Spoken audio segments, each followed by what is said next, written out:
Congress just destroyed food stamps and Medicaid for 2023.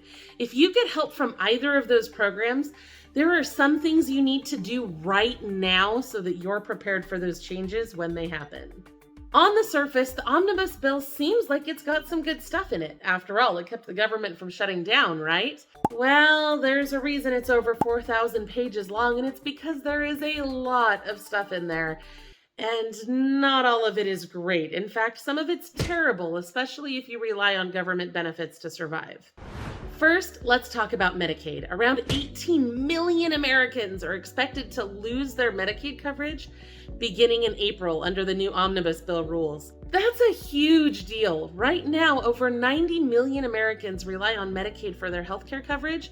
So we're talking about 1 in 5 people potentially losing their coverage this spring. That is a lot. So why is this happening? Because in the 2020 COVID-19 relief bill, the federal government gave extra money to the states if they would agree to pause eligibility verifications during the pandemic. The goal was to keep people on Medicaid to make sure that they had access to doctors and medications during the healthcare crisis. And that makes sense, right? We want people to have healthcare during a pandemic, but the public health emergency order has been renewed continuously since early 2020.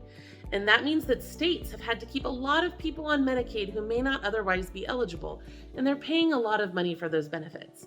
Some people have gotten better jobs, and now they make too much money for the program, but they're still getting those benefits because they haven't been required to go through a recertification process. According to the Wall Street Journal, the new Omnibus bill says that states can begin disenrolling people from Medicaid in April, even if the public health emergency declaration remains in place. States will have 1 year to complete the recertification process and remove anyone who is not eligible for the program. States are expected to move very quickly on this because the federal government will be phasing out those payments, which means that states are going to be receiving less federal money and paying more for that coverage out of their own pockets. So it's expected that they're going to begin removing people fairly quickly. According to the American Hospital Association, the new bill will also require state Medicaid programs to insure children continuously for 12 months after they are found eligible. That change will go into effect in 2024.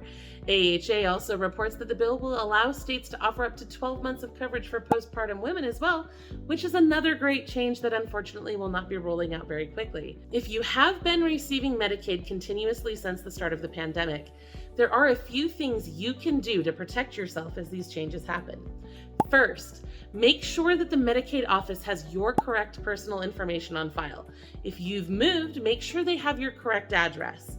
The Omnibus bill requires the Medicaid office to check the USPS change of address database.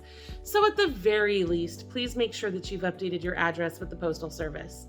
The state must attempt to contact you before taking away those benefits, but you need to make sure that you are able to receive all official communications and recertification paperwork, or you may be removed even if you are eligible just because they can't reach you. Second, make sure that you still meet those eligibility requirements so that you know what to expect. The income limits, resource limits, and other requirements often change year to year. Do what you can to find out if you are still eligible, because if you're not, you're going to need that time to find another healthcare solution. Third, make sure you complete any recertification paperwork quickly. We've already seen these offices get bogged down with a huge backlog of EBT paperwork. You need to get that paperwork in as fast as you can so that you're at the top of that paperwork pile and you don't have to wait. Fourth, if you are not eligible for Medicaid, you'll need to explore your other options.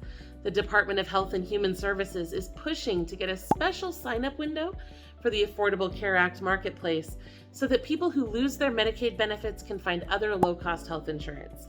Kids under age 18 may be eligible for CHIP, which is the Children's Health Insurance Program, and there are other options that may be able to help you as well.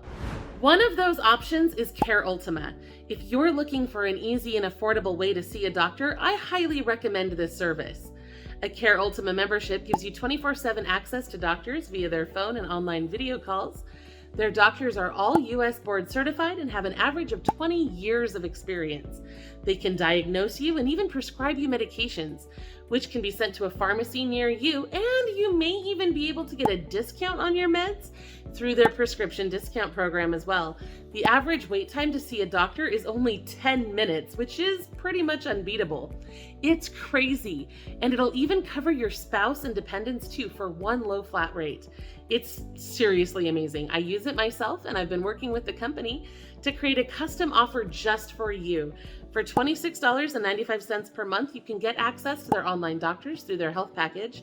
They also have a mental health package for $24.95 that includes counseling services, and they also have packages that'll even cover your pets. Check it out at lowincomerelief.com/care. Okay, now let's talk about food stamps. About 41 million Americans rely on food stamps to purchase food for their families. As I warned you in our January EBT update, the Omnibus bill has called for an end to the emergency allotment program that has allowed states to issue extra EBT every month since the start of the pandemic. Several states have already ended this, but some states, including California, have continued issuing those extra benefits every month. The Omnibus bill says that states will not have the ability to do that after February 2023. Because of the way that some states have chosen to apply and then disperse the month after, you may still get those extras into March or maybe even April, but that is coming to an end. States should still be able to issue a transition month in March, but that means the emergency allotments will completely end by April. That's it.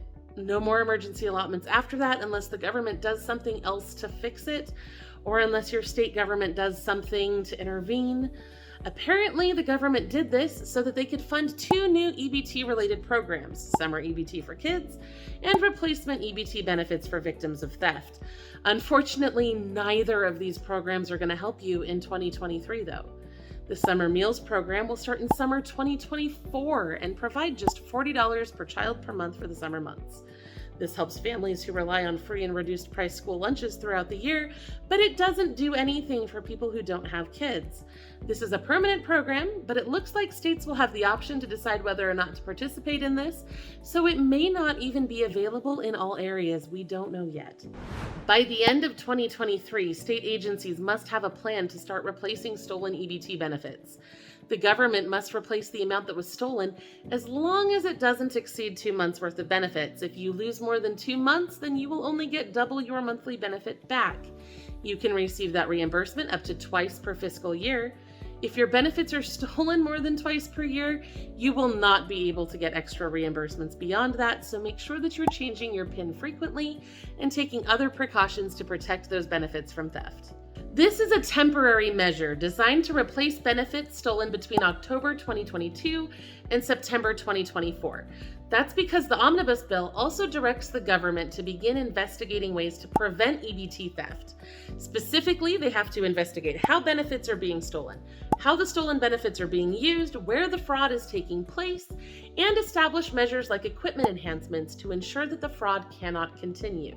The initial reports from that investigation are due in October 2024, which is, I assume, why they're authorizing replacement benefits between now and then in the meantime.